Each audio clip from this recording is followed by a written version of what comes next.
Sabe, existem vidas que são tão imensas que elas acabam virando lenda.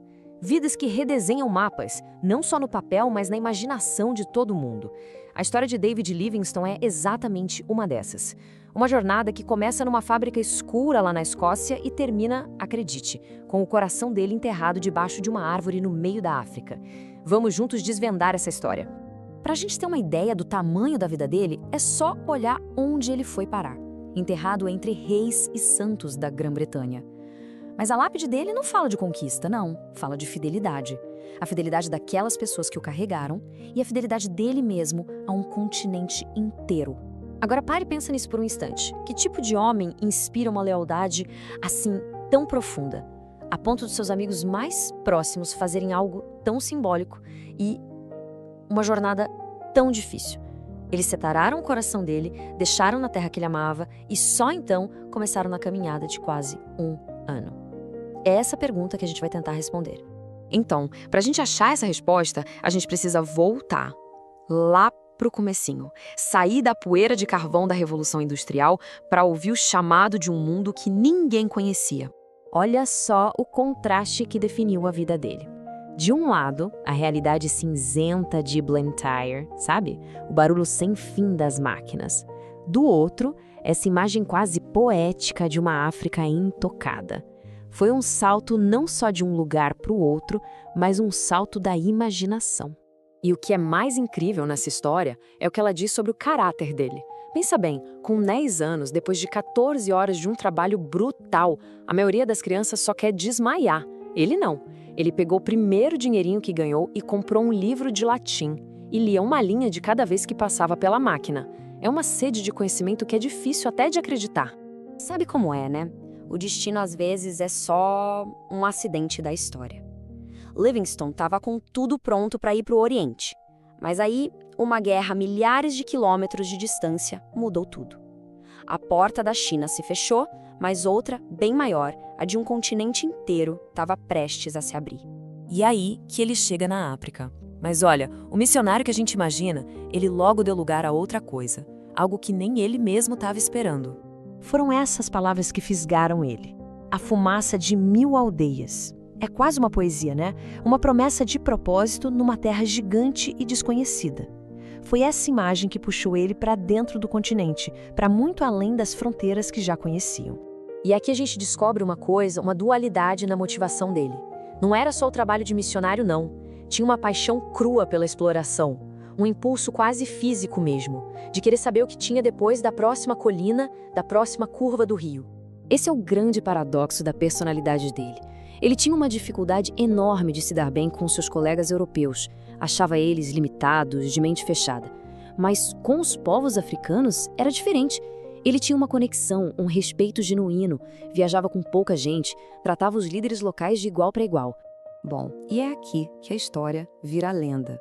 As jornadas dele o levaram a perigos que a gente nem imagina, e a descobertas que iriam capturar a imaginação do mundo inteiro. A cena tá pronta para um dos momentos mais tensos da vida dele. E ele não foi por glória, não, foi para ajudar a proteger uma comunidade.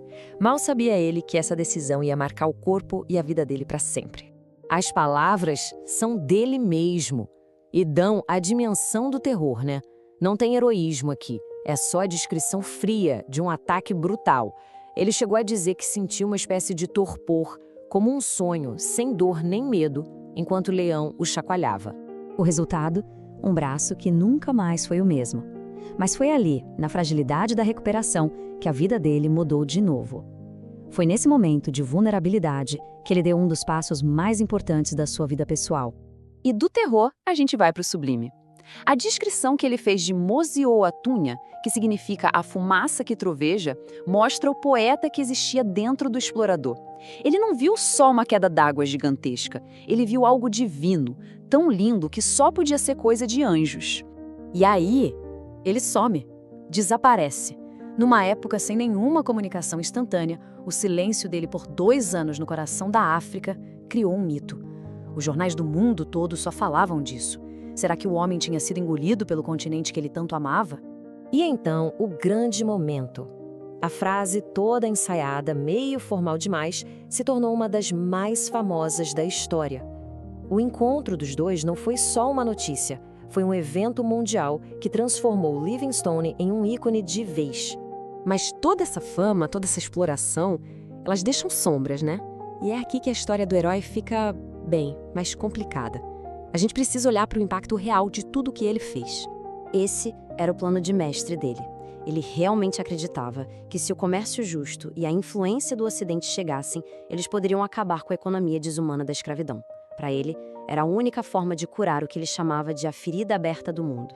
E é aqui que está a grande e trágica ironia da vida dele. O objetivo era nobre, sem dúvida, lutar contra a escravidão. Ele mostrou os horrores do tráfico de uma forma que chocou o mundo. Só que os mesmos mapas que ele desenhou pensando em libertação e comércio justo foram usados depois por outros com intenções bem diferentes, abrindo caminho, sem querer, para a era do imperialismo e da partilha da África. E agora, um dado que choca.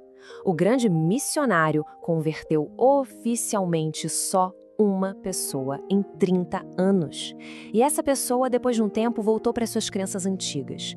Isso faz a gente perguntar, então, qual era a missão dele de verdade?